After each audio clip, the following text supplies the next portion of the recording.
అన్నమయ్య జిల్లా రాయచోటిలో అరెస్ట్ అయిన ఇస్లామిక్ ఉగ్రవాదుల యొక్క మూలాలపై సమగ్ర విచారణ జరిపించాలి. 20 సంవత్సరాల నుండి నిందితులకు సహకరించిన వారందరిపైన సమగ్ర విచారణ జరిపించాలి. ఇప్పటికే 200 మందిని స్లీపర్ సెల్స్ ఇస్లామిక్ ఉగ్రవాదులుగా తయారు చేసుకుంటారు అని వినికిడి. పోతుగుంట రమేష్ నాయుడు రాజంపేటలోని బీజేపీ కార్యాలయంలో బీజేపీ రాష్ట్ర కార్యవర్గ సభ్యులు నంద్యాల జిల్లా ఇన్ఛార్జి పోతుగంట రమేష్ నాయుడు మాట్లాడుతూ జిల్లా కేంద్రం రాయచోటిలో ఇటీవల అరెస్ట్ అయిన ఇస్లామిక్ ఉగ్రవాదులు అబూబకర్ సిద్దికీ, మహమ్మద్ అలీ యొక్క మూలాలపై జిల్లా పోలీసు యంత్రాంగం దృష్టి సారించాలని, అరెస్టు కాబడిన ఇస్లామిక్ ఉగ్రవాదులు మరింత మంది స్లీపర్ సెల్స్ ఇస్లామిక్ ఉగ్రవాదులను తయారు చేసి ఉంటారని, వీరి మూలాలపై శోధించాలని డిమాండ్ చేసింది. మత విద్వేషాలను నూరిపోసి సంఘ విద్రోహులుగా మార్చి ఉంచుకోవడాన్ని బీజేపీ అనుమానిస్తుంది.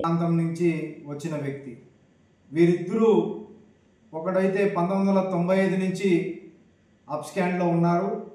ఈ మహమ్మద్ అలీ అనేవాడు 1999 నుంచి అప్స్కాండ్లో ఉన్నారు. వీరు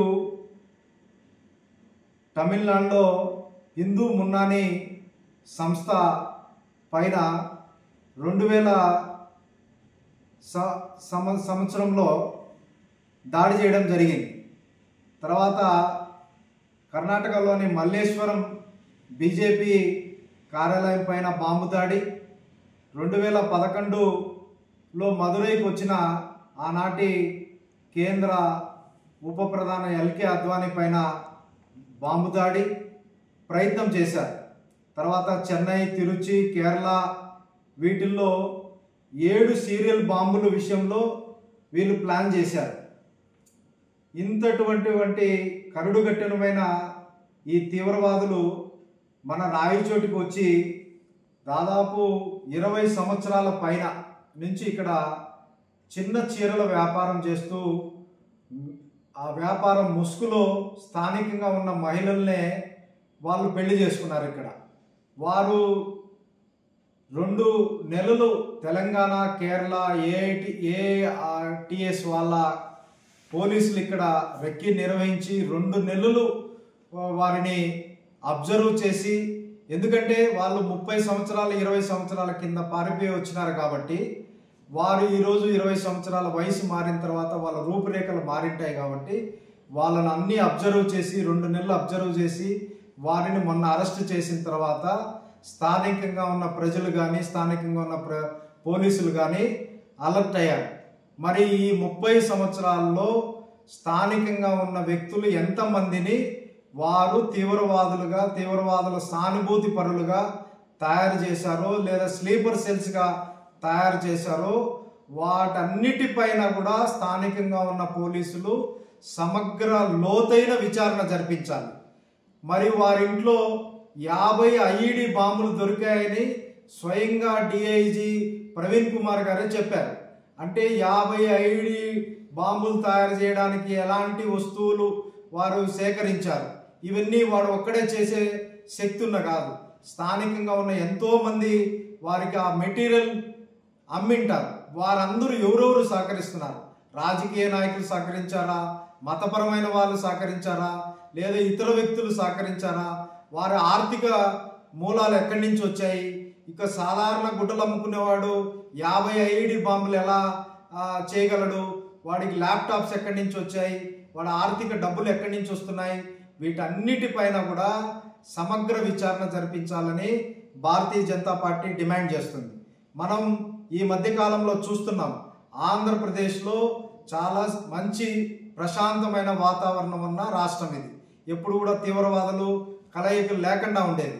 ఇప్పుడు ఏమైపోయింది, చాలా మంది తీవ్రవాదులకు ఈ మధ్య దొరుకుతున్న వారందరూ కూడా, మొన్న మనం చూసాం మదనపల్లిలో కాశ్మీర్ నుంచి వచ్చిన తీవ్రవాది అక్కడే పెళ్లి చేసుకొని అక్కడ నివసించుతూ ఉన్నాడు.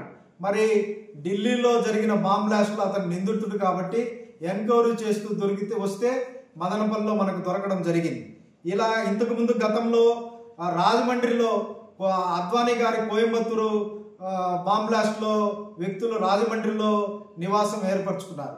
సో ఆంధ్రప్రదేశ్లో రాను రాను ఈ తీవ్రవాదులందరికీ షెల్టర్ జోన్గా ఉపయోగపడుతుంది. పోలీసులు అందరూ కూడా అలర్ట్గా ఉండి రాబోయే రోజుల్లో ఇలాంటి సంఘటనలు జరగకుండా చూసుకోవాలి. అలాగే ప్రజలు కూడా భారతీయ జనతా పార్టీ డిమాండ్ చేస్తుంది, మన ప్రాంతంలో కొత్త వ్యక్తులు వచ్చి ఇల్లు బాడుకు తీసుకొని ఇక్కడ చిరు వ్యాపారము, పండ్లు అమ్ముకుంటానో పూలు అమ్ముకుంటానో ఏదో రూపంలో ఉంటే వారిని గుర్తించి పోలీసులకు తెలపాలని భారతీయ జనతా పార్టీ డిమాండ్ చేస్తుంది. అలాగే ఈ కడప జిల్లా, ఈ అన్నమయ్య జిల్లాలో మనం చూసాం. వీరభద్రస్వామి ఉత్సవాల్లో జరిగినప్పుడు మన స్థానికంగా ఉన్న పోలీసులు ఎంత అత్యుత్సాహం చూపించారు. అదే విషయము, అంత అత్యుత్సాహము ఈ తీవ్రవాదులు మనం ఈ విశ్వ హిందూ పరిషత్ కానీ బీజేపీ కానీ ఎప్పటి నుంచో చెప్తుంది. ఇక్కడ రాయచోటులో, మదనపల్లిలో, రాజంపేటలో బయట వ్యక్తులు వచ్చి చాలా మంది ఉన్నారు. వారిపైన దృష్టి పెట్టకుండా ఊరికే మత సామరస్యం పేరుతో అప్పుడప్పుడు పిలవడం, మాట్లాడడం, బెదిరించడం లాంటి అత్యుత్సాహం చేస్తున్నారే తప్ప వీళ్ళపైన దృష్టి పెట్టింటే ఈరోజు ఇంత దూరం వచ్చిండేది కాదు. ఏదో బయట తమిళనాడు నుంచి, కేరళ నుంచి వచ్చిన పోలీసులు వారిని అరెస్ట్ చేయకపోతే వారి 50 ఐఈడి బాంబులు రేపు ఎక్కడన్నా బాంబు బ్లాస్ట్ జరిగింటే ఎన్ని ప్రాణాలు పోయిండో, ఎంత ఆస్తి నష్టం జరిగిండో ఇప్పటికైనా మీరు మేల్కొని హిందువులు పండగల మీద, హిందువులు జరిగే ఇష్యూల మీద మీరు అత్యుత్సాహం చూపించే పని ఏదో ఈ తీవ్రవాదుల మీద, వీటి మీద దృష్టి పెడితే బాగుంటుంది.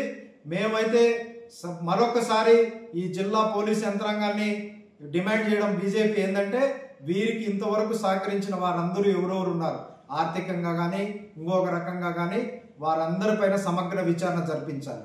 వీరు ఈ 30 సంవత్సరాల్లో ఎంతమందిని స్లీపర్ సెల్స్గా తయారు చేశారో వారందరిపైన కూడా విచారణ జరిపించాలి. వీళ్ళందరినీ విచారణ జరిపించి వాళ్ళందరినీ కూడా శిక్షించాలని, మరియు ప్రజలందరినీ కూడా మేము కోరుకునేదంటే కొత్త వ్యక్తులు ఎవరన్నా వస్తే మీరు వారిని గమనించి